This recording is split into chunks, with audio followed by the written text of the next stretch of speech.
Hello, beautiful alchemist. Welcome to Reiki Radio. This week on the podcast, we have another 3 hour conversation, special episodes, 3 episodes that will air Monday, Wednesday, and Friday. And this week, we are sitting down with Nicole Barton, who is also known as the Secret Witch. And she is the host of the Secret Witch podcast. And she has created a healing modality called archetypal apothecary. So we sit down with her and we're going to learn a lot this week. But in today's episode, we talk all about personal healing and how Nicole believes that we can all love ourselves back into wellness. Now, in this conversation, a couple of things that really stood out that I hope you'll take note of. And I would love to hear from you what you get from this conversation. She talks to us about power, magic, and truth. She also talks about the importance of loving yourself in the wound. And she spoke about something I've personally never heard of before. She spoke about the sister wound. And we also talked a little bit about what it means to walk the middle path. So, on this episode, don't forget if you want to work with Nicole, you can learn more about her work. She has an event coming up on April 24th, and the link for that is down in the show description. You can also learn about her work, though, on her website, which is nicolebarton.co.uk. And you can follow her on Instagram at I am Nicole Barton. I also want to remind you that you can join me for the Reiki Radio Roundtable. If you want to share anything about any of these episodes, what you've heard on the podcast, you want to just talk to me about Reiki, you can join me in the Reiki Radio Roundtable, and it is live and it's on Zoom. It's not recorded. So if you want to join in on the conversation, you have to attend live. And we will be meeting today, actually. April 7th, we meet once a month for these conversations, and it takes place at 4 p.m. Pacific, which is 7 p.m. Eastern. If you want the link to join, just download the Energetic Alchemist app, and you will see a section on the app called Reiki Radio Chats, and you can get the link there.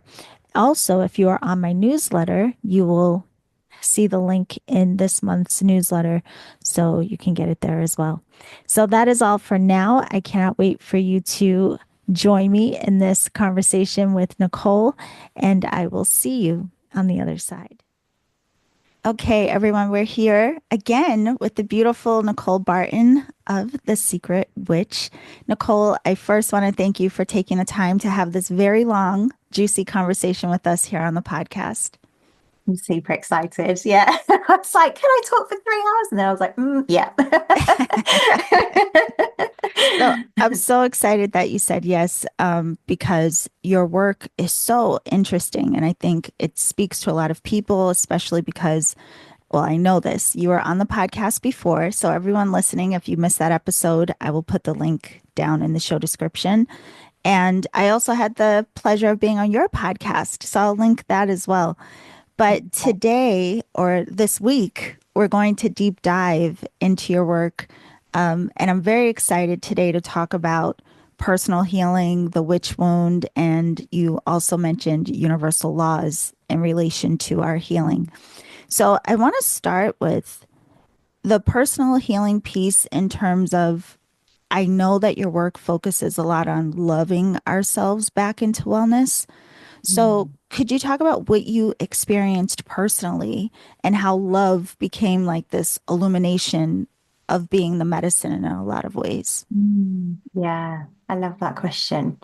And I can't remember what I spoke to when we spoke before, but it's such been my journey that, right from an early age, like I felt so broken and had a lot of challenging traumatic experiences in childhood and kind of took that on to be like my fault, like I'd done something wrong, like I was different. I'm pretty sure now that I was neurodivergent, which a lot of witches are. And I just kind of took this idea from my experiences that I was broken and I needed fixing.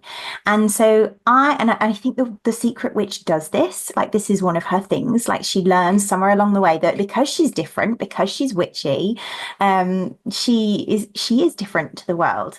And so we kind of pick up this idea when we see that and start to see that of like, oh well, maybe there's something wrong with me. Maybe I need to fix myself. And so for the longest of times, or for my whole life, pretty much, I was trying to fix myself Yeah. from this place of like, I'm broken. And it wasn't until I kind of really had that, I think I spoke about that first initiation of like being really burnt out, um, where I started to kind of almost like slow down and step away from the expectations of the life that I'd kind of thought that I should have, and started to almost like go inwards and discover myself Yeah. and start to love myself again. That I really started to see what true healing was. And I guess I didn't see how healing works the way I see it now. Like, we're so used to in mundane society, in the mainstream society, like going getting a sticky plaster and placing it over the top of what we think is broken. Whether that's, drugs, or, going to a doctor, even sometimes going to a therapist. I'm not saying that's not helpful to go to a therapist, but like sometimes that can even be interacted with in a way that is like a sticky plaster. And the same with, numbing. We use social media, we use alcohol, we use all sorts of things to kind of plaster over. And it wasn't until I started embracing magic, really, I guess, that I started to come back to love as the remedy, love as the real remedy, and start to love myself and love parts of my soul that I'd kind of shamed and glossed over. Yeah. I have to ask you a couple of things with what you just said. You bring up this experience of being young and now looking back, realizing you were more neurodivergent and there was something different. And all of this, you know, it reminds me of this activation or the start of the blame and the shame and all of this that starts to happen that even unconsciously adds to that layer of us hiding or not Yeah. wanting to be seen, which is a really big challenge for so many people. But with that, have you found that that is a component to healing that has been very helpful for people? The reflection, the Mm. recognizing, like even looking back in your own path, do you see how what you were going through, even though it may not have been understood at the time, does it all kind of point to exactly what your gifts have been and Yeah, I who love you that. And are we've gone now? straight in. I love this question because it brings up like ultimately the way I see shame now is like when we're kind of almost like we're layers of an onion, and right at the core we're born as this like beautiful for which is often sensitive. I would call her archetypal phosphorus, is often her constitution. It's a remedy that's very sensitive. It's what's at the end of a match. You can imagine like striking the match and we just go up in flames. But also there's this beautiful like open and curiousness in archetypal phosphorus. And we often start there as witches, like these beautiful, sensitive little girls. And then over life, because we're sensitive, and although it's not just being sensitive, because everybody has these layers of the onion, no matter what constitution you are, but like because we're sensitive, we have these different layers that we meet of shame, like aspects where we've had these traumatic experiences, and often it's not just the trauma that's traumatic, it's the way that that's been responded to, or we've been abandoned or in our trauma or whatever it is. But we have these traumas, and that kind of adds another layer. And I call that a remedy state. So the way that I've kind of learned to work with that and see the world, I guess, is through the lens of like archetypal apothecary, archetypal remedies, which is my healing modality. So I see this as like kind of causes like a soul loss or a soul rupture. And from then on, we're in that remedy state and we're operating from there. I've forgotten your question now, but I think essentially the remedies, as we start to work with those, and certainly how it worked for me, was as I started to work with what I now call archetypal remedies, but at the time was very much homeopathic lens only. As I started to work with these remedies, I would see, like, it would hold a mirror to the places where those wounds had been created so that I could love myself back home, essentially. Yeah. It's really interesting because it does seem to come around for a lot of people that it's exactly that. Those things that may have caused us shame in the past, or the things where we thought there was something wrong with being different, later on becoming those things that are really part of our magic. And so Mm. I wanted to ask you about that as well, because, magic can mean a lot of things to different people. So when you even talk about embracing magic, what does that mean to you in terms of our healing and relationship to who we are? Mm. There's so many different lenses of magic. I mean, we can Yeah. have just like a magical feeling, like that Yes. feels good. But also, like for me, it's alchemy. It's the process of healing. And I guess I use magic a lot in terms of how I talk about the difference between mainstream healing, which is very kind of linear and logical and tends to suppress things. Yeah. Whereas the way that I see our personal healing and in terms of magic is a very different way of working. And often it's a way of working with healing that isn't necessarily understood by the scientific paradigm. So I often define magic as like all the things we can't yet explain by science. Yeah. Is usually the definition that I will use. It's so funny you say that. I have told this story before, but I mean, the short of it is I was at a meditation retreat many, many years ago at the Chopra Center, and we were all in meditation, and so the room is like quiet, but it's 600 people in the room. And I'm sitting there and I literally hear there's no such thing as magic. Well, I heard first there's no such thing as stillness, then no such thing as magic. And I was like, what? And the follow up to that was that everything that we perceive as magic is just what we don't yet understand about the natural Mm, laws of the universe. And I was yes. like, okay. And that was kind of like, anyway, it led me into the path of Hermeticism, which, whatever. Mhm. But in that, in what you're saying, I hope that it also starts to spark in people, like, to be curious about, well, what have I been ashamed of, or what parts of me did I try to push away or that I thought were wrong?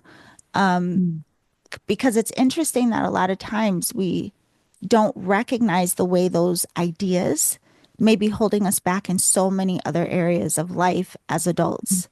So could mm, you talk a little bit about even what you call the witch wound, and mm. how you started noticing this in yourself and the people you work with? Yeah, I love that.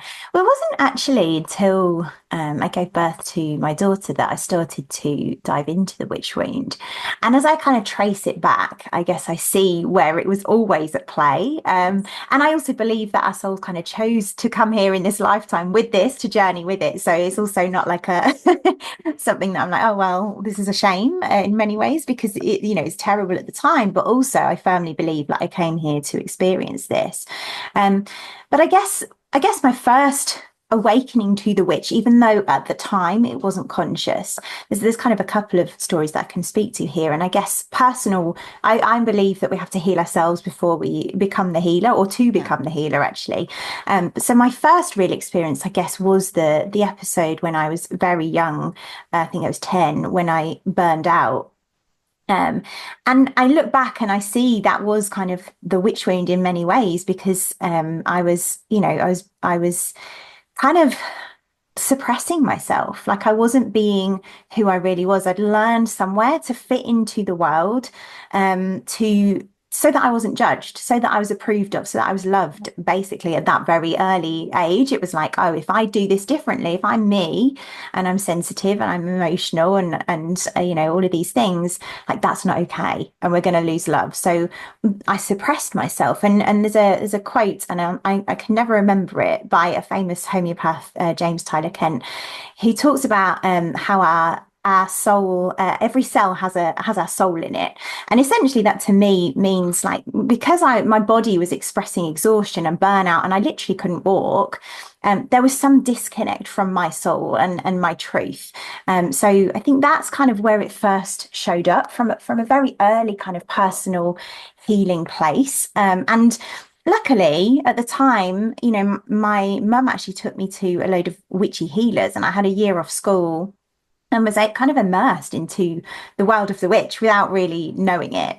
Um, so it wasn't until I gave birth that I actually consciously owned the witch, but I'd kind of like explored her in many different ways, like the healing aspect, the healer, the archetypal healer in many ways. Yeah, I'm going to pause there and see if anything jumps out at you there. Yeah, actually, a couple of things. I mean, because your story is very interesting.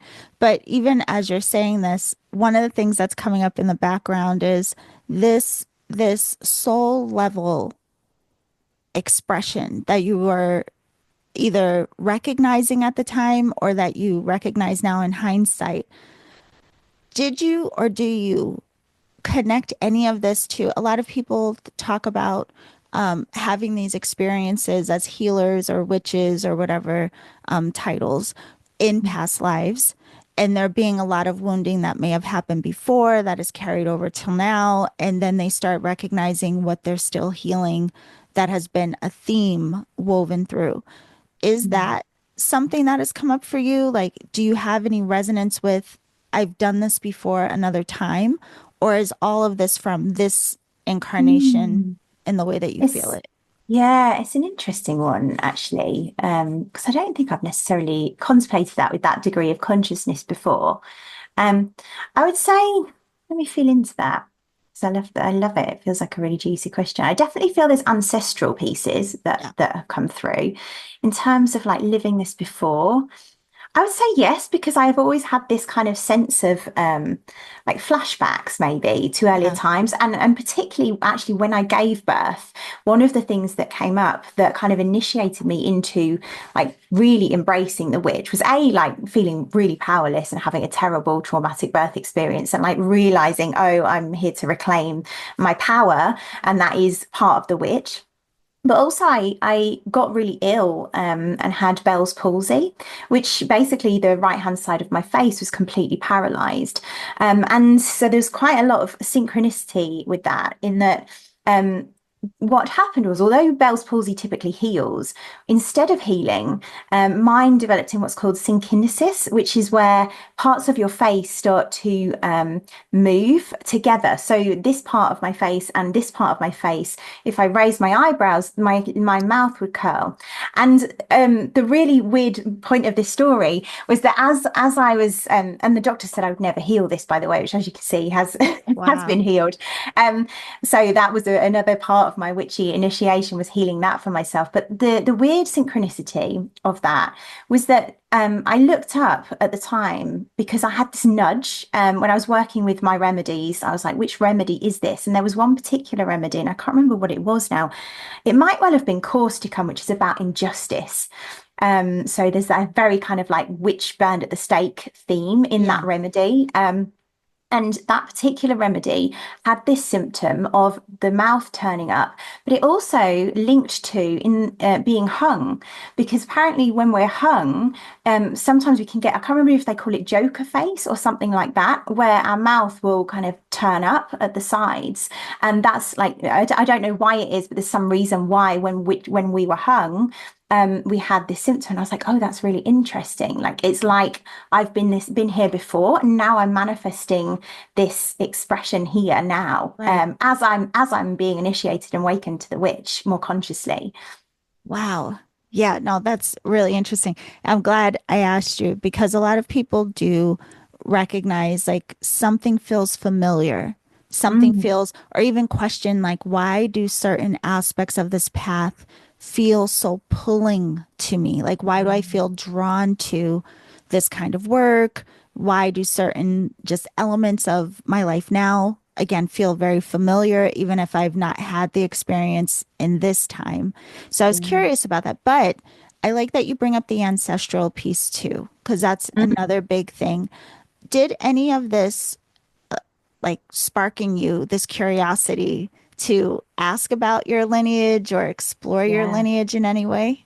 It did. I was speaking to somebody else about this the other day, actually, and it's really interesting because as I kind of got deeper and deeper into, and very much my own lineage is one of energy healing, of laying on hands, of energetic medicine. So it's all about like energy healing. Yeah. And so my family had told me a while back that, and I should have got the book out actually because I was meaning to send it to somebody else.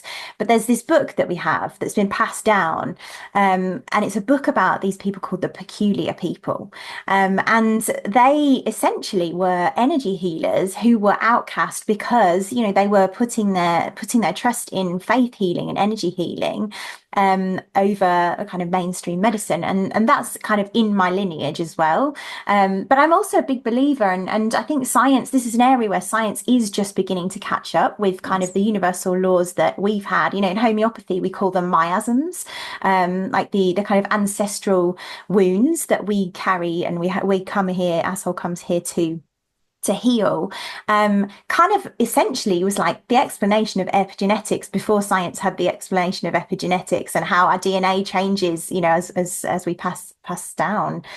So yeah, I'm going to pause there again, see if there's anything Yeah, there. yeah, yeah. So there's a couple of things. You could say so much. I have like three questions lined up for you, Nicole. But that one you just reminded me of, it was really funny. I think maybe about a month ago or something, someone wrote a comment on one of my posts like, energy healing is just a placebo.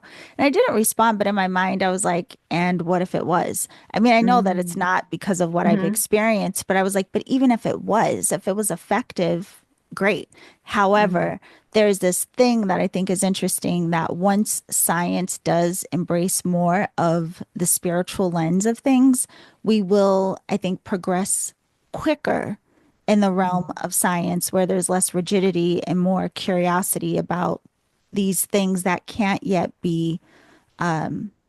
It's almost like you have to experience it rather than proving it scientifically at this time. Mm. So, Yeah. anyway, that's a whole nother rabbit hole. But uh, you mentioned the self-healing piece and, the Bell's palsy and all of this. Mm. Have you noticed that as well, that there's something that helps people in the reclaiming of their power or awakening to what their potential may be when they Mm. start the self-healing? Because it Mm. seems like there's something very in that evidence of, wow, I can do this instead of just someone's trying to fix it for me type of thing.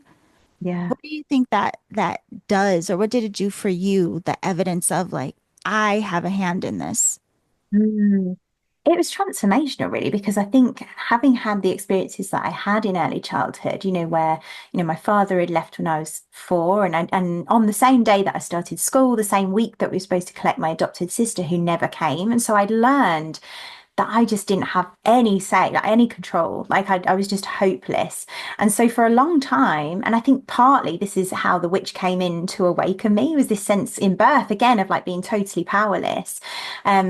As I started to work with the witch more consciously, like that was one of the real things that she helped me to reclaim, was the sense of like, actually, like I have power. Like this is, and that was kind of yeah, life changing for me in many ways. I've forgotten your question now, but like it's so yeah, it's so life changing when we come to realize that actually we have everything we need within us. Like Right. and we might talk more about this later, but like we are the remedy. Yes. Yeah. No, we are definitely going to talk about that later. But also with that realization of we have the remedy or we are the remedy. But then again, that acknowledgement of we're not just at the mercy of these things. It's interesting what can be revealed to us when we have this like opportunity to attempt to be in relationship to our healing even. I think that in of itself changes our perspective on everything, like on life itself, the Yeah. workings of the universe and these sorts of things. So it's actually a segue into, I know that you do have this connection between like universal law Mm. and this path of our healing. How does that tie in for you? Mm, I love that. And I think there's a real importance in acknowledging because for many secret witches, and secret witches are women who are kind of like standing on the threshold of embracing their magic, but like, oh my God, it's so terrifying.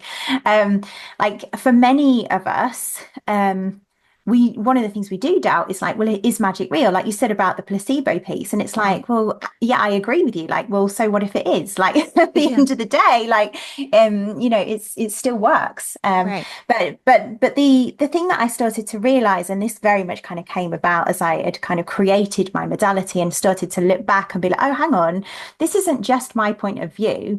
Like there's a whole load of universal healing laws and principles that kind of weave into this, that want acknowledgement, really. One of the main ones that I talk about often is like cures like, the law of similars, which is similia similibus. Mhm. And these are kind of universal ancient laws, if you like. This one particular is from homeopathy. It's how homeopathy works on the principle of like cures like, on a very basic level. Going back to like an onion analogy, but if you say were experiencing like your eyes were running, your nose was streaming, and you had a cold that had those particular symptoms, then you might take the remedy Allium cepa, which causes those symptoms, to cure it. Now, that's a very radically different way of approaching healing to how the mainstream does, because the mainstream's like, okay, well, we just suppress it. We take, cold remedies and stop it from happening. We almost like keep in the stuff that wants to be expressed, literally. Whereas with this, we're saying, okay, this causes symptoms, therefore it will cure it. And so the great example of that is like, we so deeply fear the witch, but when we work with her as a remedy, as a mirror, like she helps us to reclaim all the aspects we fear, like power, magic, truth, like being our authentic selves in amidst the fear of judgment. Um, and so that's kind of like baked into the world of magical healing, I guess. And there's many others, like the piece that we talked about suppression is another kind of universal law. I just found the quote actually from Kent, which is, there is no cell or tissue so small it does not keep its soul and life force in it. But ultimately, homeopathy as a lineage believes that disease is created by suppression, Mm. which I see like is, yeah, just so true in all areas of healing that I've explored. Again, I'm going to pause there because I've got loads more kind of Yes. universal laws, but there might be something coming up. Yeah, yeah. So one thing with the suppression, it's interesting because I always like to bring it to a place, that we can all relate to, right? And I think we have all of this evidence of exactly what you're saying. Just a lot of times we don't pay attention to it. So Mm, even when we suppress feelings about certain things and we recognize how the body is affected by it, whether it makes you have an upset stomach, anxiety, mm, all of these things, we have mm, evidence of this relationship between suppressing our thoughts, our feelings, our voice, yeah. everything, and how it can affect us in a very physical way. But I have to go back to what you said about the like cures like, and it ties into, again, like the Hermetic all is mind, but also then again, the placebo. So this, Mhm. okay, Nicole, here we go. You're making my mind go boom, boom, boom. It's interesting because everything you're saying is also reminding me of what we talk about a lot in this realm, which is our consciousness. And even in Reiki, there are a lot of practices that point to how we direct the mind. And so there's a lot that unlocks in this about our state of mind, whether it's our story, our belief, our intent, whatever it is that we intensify within our consciousness is going to have a very, I would say, like potent effect on what we call reality. And Mm, so even that with what you're saying, even like cures like, if it's reminding me of this like matching of consciousness. So if my consciousness is aligned with the cure, or my consciousness is mm, aligned with the remedy, of course there's going to be some, but in this case, if my consciousness is aligned with the elements of what is causing the imbalance, it would mm, make sense then that some kind of balance would come in yeah. that pairing. Anyway, Mm.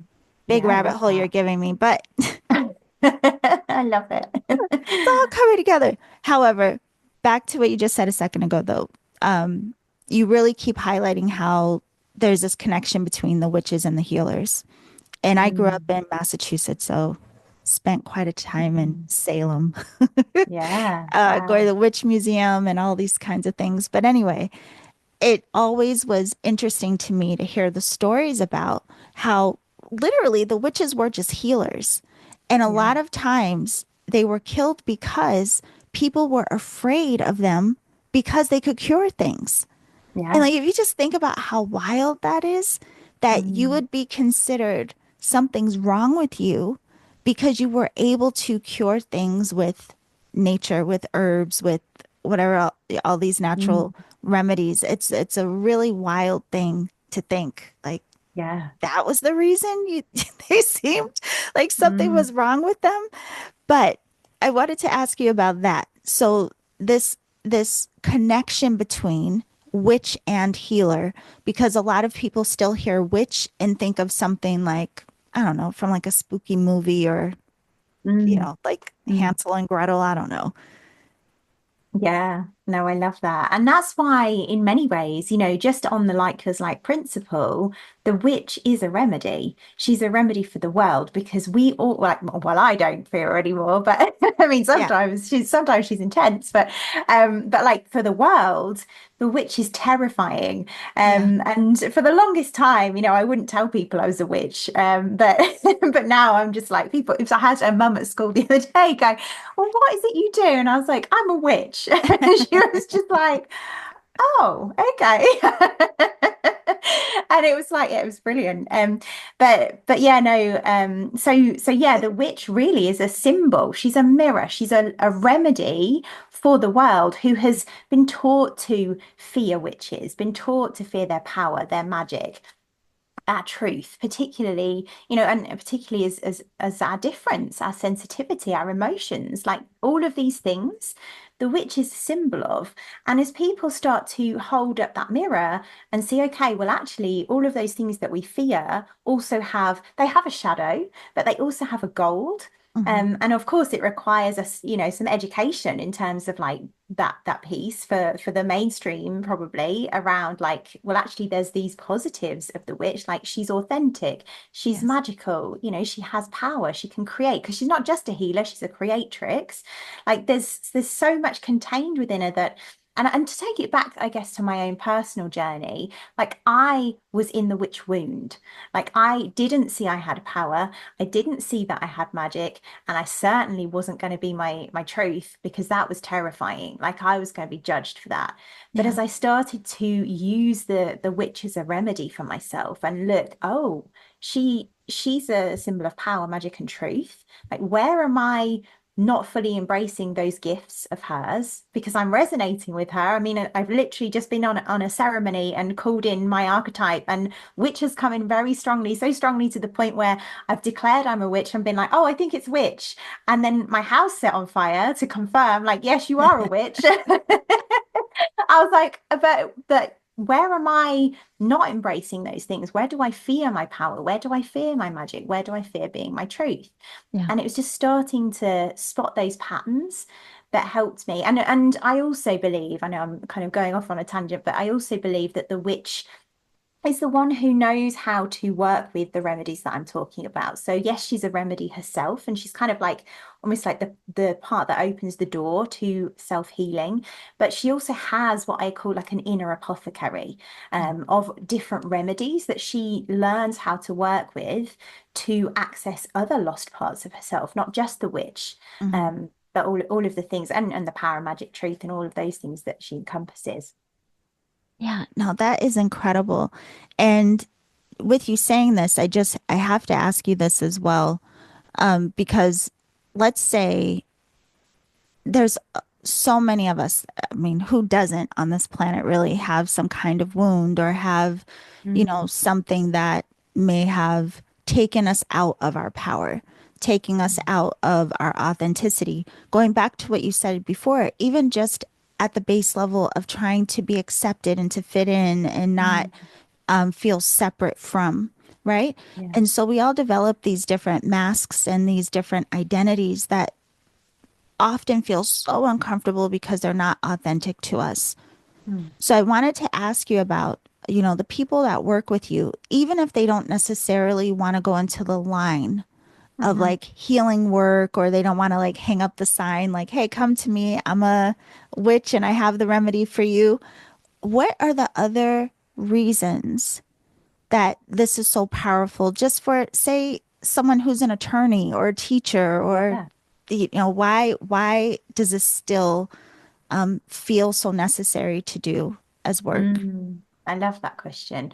And it's been something I've been very conscious of in my work because I do a lot talk to the journey of like heal yourself, become a healer.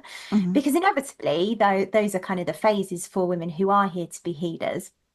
But there's a very real important point that like anybody can work with these remedies. And the reason that we work with them is for healing. And one of the reasons why I kind of created my path in the way I did, and like the remedies that I talk to aren't just for the witch. Like the witch also, I see the witch as not necessarily having to be practicing. Like this can be any woman who resonates with wanting more power, magic, and truth.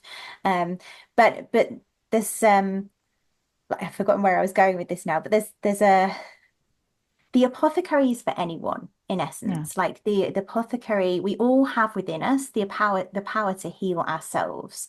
And I think the witch kind of unlocks that power, that self-healing power.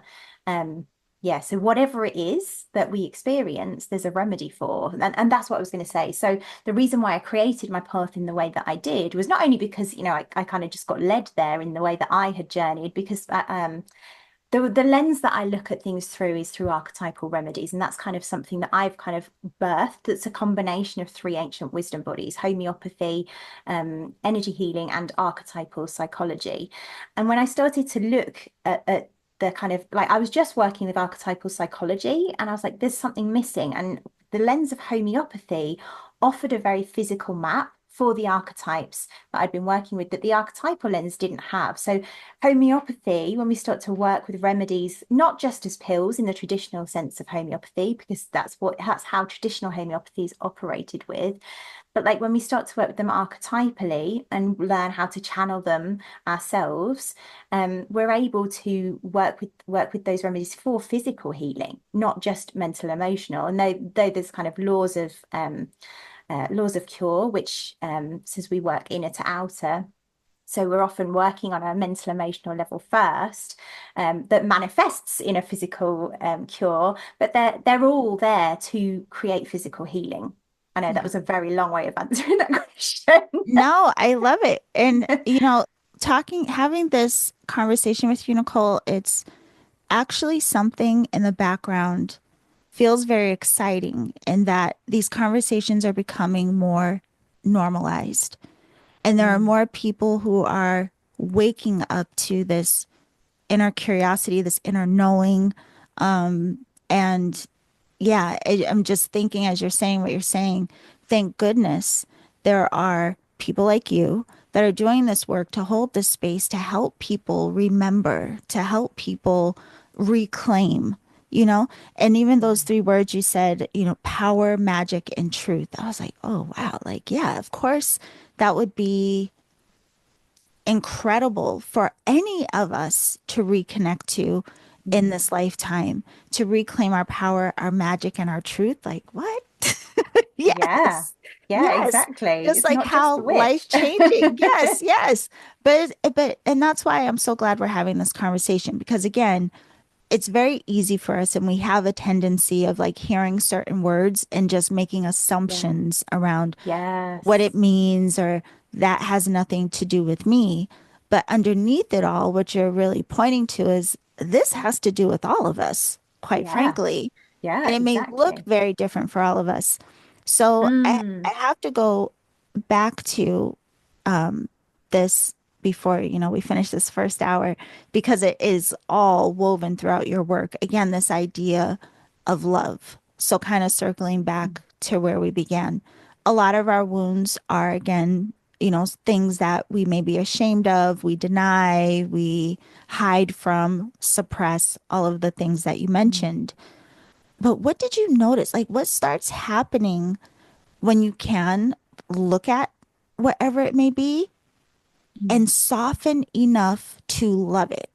Because, a lot of people are like, well, I mean, how do you do that? How do you love Mm. yourself without the judgment anymore? Yeah. Yeah, I love that question because it's like sometimes that can be such an out there concept, like this Yeah. idea of like love yourself more. Hmm. And I think it almost like starts with the first stage of like compassion, like Yeah. having a bit more compassion. The other thing that is often a misconception because we're coming from the lens of like we have to fix something Right. is that this idea of like, oh, we'll love ourselves and then it'll be gone. And it's like actually the experience that I have is like, and I don't know if this feels true for you, but it's like, yes, we love ourselves in it and it softens. That doesn't mean it's never going to come back. Like it's like an Right. ongoing learning to love ourselves in our wound. Yeah. And the reason why that's important, especially for those who are here to be healers, is because like our wounds are where our gifts are as well. So Yeah. we're going to keep spiraling around that wound probably for many more lifetimes than just this one. Yeah. But it's the learning how to hold ourselves in that with compassion, with love, and meeting it in that truthfulness Mhm. of like, okay, this is my wound. There's also a gift here, but for now, I'm just going to be with that wound and like allow myself to be with it Yeah. and like be soft with that and be tender with that and just yeah have compassion for the inner little girl who created that story around what had happened in the wound as well. I don't know if Yes. that answers your question. No, it absolutely does. And it reminds me of something I say a lot, especially like in meditations. There's something I'll often say in pointing to loving ourselves. It's love yourself anyway. I love myself Mm, anyway. So it's kind of to release that attachment to whatever our perception of perfection is. Like, I yeah. will love myself when, right? That's often a Mm, thing. Like, if I feel good enough, if I feel deserving, once I do this thing, once I yes. accomplish whatever XYZ, then I will be lovable. But, like, what? Mm, Okay. I mean, you mm, can still have those goals, but right now in this moment, I love me anyway, even with yeah. what I may have perceived before as, and I think it goes right to what you're saying, that aspect of compassion. Like, Mm, how do we even soften these ideas of, what is good enough and love itself? So, this is what I really want to ask you about this because the whole idea of love, we humans have a lot of conditions around it. Our love is very mm, conditional. And a lot of times we may think, like, no, I would love my partner unconditionally. Yeah, until they get on your nerves or, until you don't want to be with them anymore. Then you're like, I hate them. So could you talk a little bit about that? Like in terms of the healing, did you find that that was part of it? Like you had to figure out, how do I love unconditionally? What does that mean? What are my mm. conditions on loving myself? Did any of that come up for you? Yeah. Yeah, that's a great question. And I'm just thinking if there's anything specific to talk to around that. I think what you said about perfection really speaks to me around like there's so many like expectations and conditions and stories that we have around like, oh, I'll love myself when Yeah, this is fixed, this is different. right. So one of the things that was really radical for me was like loving myself in the wound. It's like, no, where we are right now is okay, and we can still love ourselves here. Yeah. And I, for me, that's so vital. Like it's almost like, and again, we often will try and get to that place in an attempt to fix. But if we can just be with the wound as is, without moving to fix it, without moving to change it, just accepting it, just loving ourselves in it, that for me was like so transformational, and ironically created change. yeah. Yeah. I Mm, love even just that quote, loving yourself in the wound. I love the visual of mm, that even as well. So the other piece with healing, I have to ask you, because a lot of times we do have the expectation of like, oh, I'm going to go see this witch Nicole. So whatever my thing is, it's going to just whoop, be fixed overnight. yeah. Can you talk about what you recognize in terms of the healing journey and do some things take longer Mm, to really heal and transform than others? Like, what have you noticed about that in terms of for sure. what Yeah. the process And looks like? yeah, no, definitely. And this is something I'm really honest about because there's so many healers out there. And it's innocent because like we've been taught that that's how it works. We go to Right, the doctor, we take a painkiller, it's gone. And that's what we expect of healing because that's what right. we've been conditioned to expect of healing. But the reality is like it can take years, it can take Yeah, lifetimes. But it's the loving ourselves and meeting ourselves in that journey that is really where the healing is. Um, there was something I was going to speak to there around like yeah, because we were talking about the loving ourselves in the wound. I think the witch represents that like welcoming of darkness because she's seen as such this dark figure herself. mhm, And it's like she's a real deep symbol for how we can learn to be okay with our darkness as well. Like yeah, so as well as the power, magic, and truth. Like there's just this real darkness to the witch that people fear. That when we enter her alchemy, we learn to welcome in ourselves yeah, because also it's creative as well. Like there's so much, whenever I create something, I usually go into like some kind of burn it down first, yes, and then rebirth it. And I think that is also a big part of what the witch symbolizes. And that isn't a simple quick fix. That's not a simple process. It's like a real deep inner journey of going in to learn to meet ourselves, to like see, like to illuminate like what happened for our inner little girl, to feel that darkness mhm, and learning to love her and almost like reparent her, and provide the love that we never had in the moment where the trauma happened. yeah. Wow. So I have to ask you this too with the archetypes and even thinking about that, like the witch is not afraid of it. It feels like a lot of what you're saying is this invitation to look Mm, at what it means to sit in our wound differently, or even to understand darkness differently, which is a whole nother yeah, conversation because I think for so long we hear that and people just automatically don't want anything to do with it, yeah. not realizing or recognizing it's there with us anyway, right? But in Mm, terms of the archetypes, are you working, when you say archetypal, are you talking about the archetypes that present themselves within, say, like herbs and these kinds of things? Are you talking mm. archetypal like a dark goddess like Hecate or Kali or something like that? Is it more Mm. Well, personalities? it can be either in many ways. That's just kind of like these different things have just like a spectrum, a hierarchy, Yeah. and they're all archetypes. Um, But I can't remember your question now, but there was one thing that I was going to speak to around the fear that can come up in the witch. Like it sounds like when people hear a call to the witch, like, oh, cool, magic. But actually, Yeah. that's very rarely how it happens. It's the darkness we meet first. Hmm. Like the secret witch is terrified of the witch. Yeah. She's like, no, no, no, no, I'm not going to look there. So Yeah. she's likely feeling the call to magic, but also like, oh no, no, no, no. Yeah. I can't deal with that. And so that is very normal, like that sense of like fearing the darkness. I can't remember if that's answered your question at all, but it was just what came to me. No, it's perfect. I'll go back to that question, but Mhm. what you just brought up, it reminded me of even that first stage for me of this journey. It was very like being thrusted into a Yeah. shadow, scary, uncomfortable place.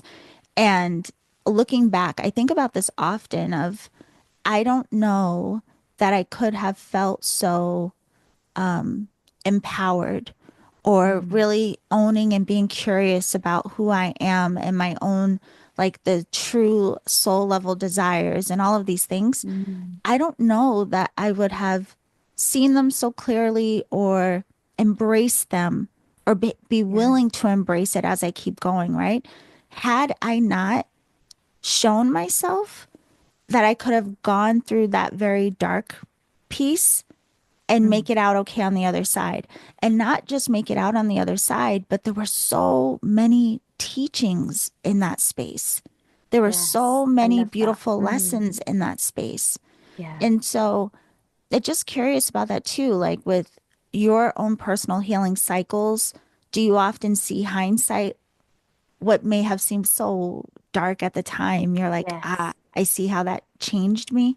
Yeah. And I think that's the piece where love is the alchemist Yeah, there, because without being able to go in to the darkness and see that there is gold in there, right. and we can only find the gold by loving ourselves. But there was something that you said about, and that reminded me of like the phrase that I often say is like fear is the gateway Mm, to that alchemy, to reclaiming the gold in our darkness, which there is always gold in our darkness. It yeah. doesn't look like that when we're first stepping out in the journey and we're in our initiation. Like for me, that was several periods of burnout and not being able to walk. Yeah.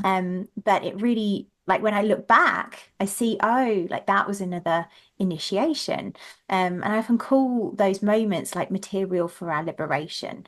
Like that's kind of the things that we go through in order to heal. And actually that reminds me another of another universal law, which is the return of old symptoms, because often when we'll work with a remedy, and this isn't always the case, but Yeah. sometimes we will have like we'll be taken back to that time of that wound, and like symptoms will either reappear, which has happened for me like many, many times. It tends to be how I work with remedies. I'll take one and then it's like, oh, great, I've got that thing from like 10 years ago. It's Yeah. back. And I actually like laugh about it and I'm like, oh, good, the remedy's working now. But we often do have this thing and that takes us back to that wound. To the darkness, to that initiation point, because in that initiation, we were probably unconscious of it as we were going through it, but that initiation was really calling us into choosing, making a new choice. And so one of the things that actually one of my old lecturers was on my podcast the other day, and he I remembered something. He reminded me of something that he used to say when I was at college studying homeopathy, which was that remedies take us back to a place where we can decide again. And it's like those periods of darkness, those points of initiation, they take us to a place where we can kind of almost like invited into making it conscious so that we can make a choice. Yeah. No, I love that. And I love that you bring this up because a lot of people get frustrated where there's, say, a particular wound and they feel that they have healed it and they've gotten to a space where they can at least not feel so restricted by it. Like it doesn't Mm. hurt as deeply as it did before. So they think it's over. And then they Yeah. move along and then something again will come back around to trigger that same exact thing. And they're like, oh my God, I thought I was done with this, right? But to Mm. your point, I always think it's interesting because the next time around, we do have this different lens now of awareness. You have this different Yeah. understanding of the wound. And so I think it's a wonderful thing that it gives us a an opportunity to recognize you don't hold it the same anymore. Mm. And now there's Yeah. just another layer of this that you Yeah. can, it's kind of like peeling the onion that you were talking about in the Yeah. beginning, right? And I believe that we kind of came in with a particular map of remedies that we're here to journey with, that we're going to Mhm. just spiral through, like through Yeah. life and see different things. But the other piece that came in, well, as you were saying, that is something that often happens is we have what's called like a shadow pole. And so we'll maybe journey the first time with the wound. Say it's like being a good girl and you've learned to be a good girl in life and people please and do all the things because we're witches and that's what we do. And this was very much my own journey. And so we get to a point where like we've spent so much time in this side of the shadow pole in the good girl that we then swing to the opposite end of the pole and we're like, okay, now I'm going to rebel because Right. I don't want this anymore. So we're like swinging there, but then we'll kind of like bounce between the two. And the way that I see the remedies work is they almost like take us above the pole and they have us see, oh, look, I'm in good girl now, I'm in rebel now. Like, what's my choice? Like, what's the third way that Mhm. we want to create? Yeah. Yeah, yeah. A lot of traditions point to that as the middle path or the middle way, but you're Yeah. also reminding me of, you know, what we see out in the collective, like globally. A lot of people are like, what is happening? Blah, blah, blah. And we see Mm, this play out a lot where there's this shift in polarity or like, you know, the pole shift from one extreme to the other yeah. before there's kind of this settling and finding a middle ground, a middle way. You also remind me, though, of how two things can exist during our healing. And I Yeah. just want to say this for the people that, you know, may be afraid of their shadow work or are in it right now and Like, what in the heck is going on? Because I remember being in that place too. Part of me, I was angry. I was Mm, angry and I was terrified. But at mm, the same time, I was aware that healing was happening and yeah. something in me knew just keep working through this. Like Mm, there was something at the same time that knew there was a reason for this, right? mm, And it was yeah. that point, like you're saying, the choice of am I going to surrender to the potential of healing or Mm, am I going to cling to I'm angry and I'm scared? yeah. And once I finally realized how I was battling myself, that's when it all really it became easier. I mean, it was still uncomfortable Mm, for a bit, but it was easier in yeah. owning my choice in the process. Yeah, I love that so much. This is almost, again, when we talk about power and how we rise into our power, there's almost a sense, the way I kind of see it is like the remedies have like their inner child state, and Yeah. that's their kind of shadow state and their wounded state. And the inner child's like, hey, I'm going to create here. Like, I'm going to have, this one's, I'm going to go to town on this one and like express all the wounding. Yeah. But there's also like an adult expression of the remedy. And what I'm hearing you say there is like this a point to there is like this beautiful adult that kind of as we begin our healing journey and lean more and more into it and learn to bring compassion and love to ourselves, like that's the part that's really doing that. Like the inner Yeah. adult that comes online is like, oh, it's okay. Like I'm going to love you because you didn't have this love before. And to the child, like I'm going to love you in this, and Yeah. we're going to work together to like make this feel better and choose differently. Yeah. Ooh. Okay. So I just want to give a quick teaser because in our next hour, which will air on Wednesday, Nicole is going to talk to us about the discovery of our unique gifts and embodiment. So it's going to go deeper into what we've already been discussing. But the discovery of our unique gifts, I think, is a huge quest for so many of us. And so I can't wait for us to have that conversation with you. But I have to ask you now before we go in this initiation, I think, again, we're very fortunate that there are people that do this work to hold the space to help us navigate whatever this journey is going to look like for us personally. And I know that you have different programs. You also have where people can work with you one on one. So I just wanted to ask you about if someone is just starting to recognize something is cracking open versus maybe someone who's been doing this work for a while. Mm. Do you have any recommendation of where to start? Like, do they start one on one with you? Do you recommend starting with the group work? how Mm. how does your program support us? Yeah, I love that question, and thank you for Hmm. asking it. Yeah, I think that the thing I'm most excited about at the moment is making this work super accessible, Yeah. and that's something I've just been like birthing for the last 9 months. So we've just created the archetypal secret, which is archetypal apothecary membership. So yeah, it's a space where I think that's probably for most people who are kind of like taking those tender first steps in, Mhm. and particularly into wanting to like learn how to heal themselves and learn how to work with remedies for their own self-healing, and that self-illumination piece, like that's probably the best place to begin, and done in sisterhood as well, because I know when we're journeying and healing, like we can feel really alone, as well. And I know that's quite edgy as well for witches, because there's also that piece around like the sister wound and how, women were fearing being burned at the stake and fearing that other sisters would Yeah. kind of, you know, tell on them, and there's that whole piece as well which can come up. But it's also, as well as sisterhood, like it's a self-paced journey. So it's kind of like up to people how they want to interact in that. But yeah, that's something that we're birthing, and there's a free taster ceremony on the 24th of April. So I'm super excited to kick that all off. And yeah. Okay. So this on April 24th, people are invited to get a taste of what it is your program offers.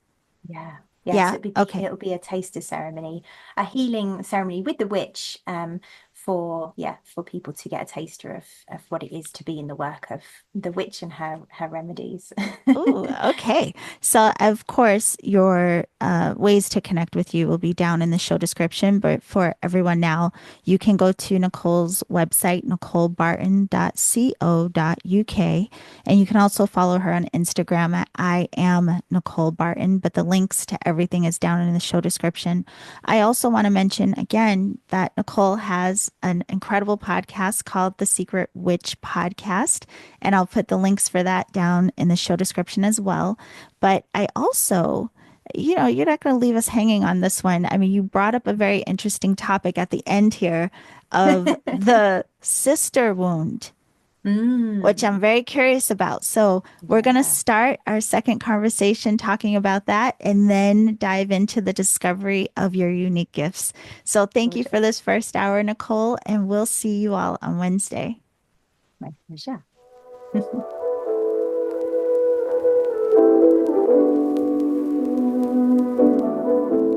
Okay, beautiful alchemist. That was our first hour with Nicole Barton, the secret witch.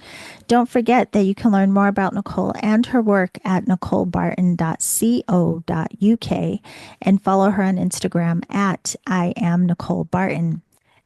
Also, you want to make sure to join her event on April 24th. The link to join is down in the show description, but you can also get the link or find out more information on her website. So, this was only part one of our three-part conversation with Nicole. I want to thank you all for being here. Don't forget that tonight you can join me for the Reiki Radio live chat discussion on Zoom. The link is available in my newsletter, or you can download the Energetic Alchemist app and you will find the link to join there.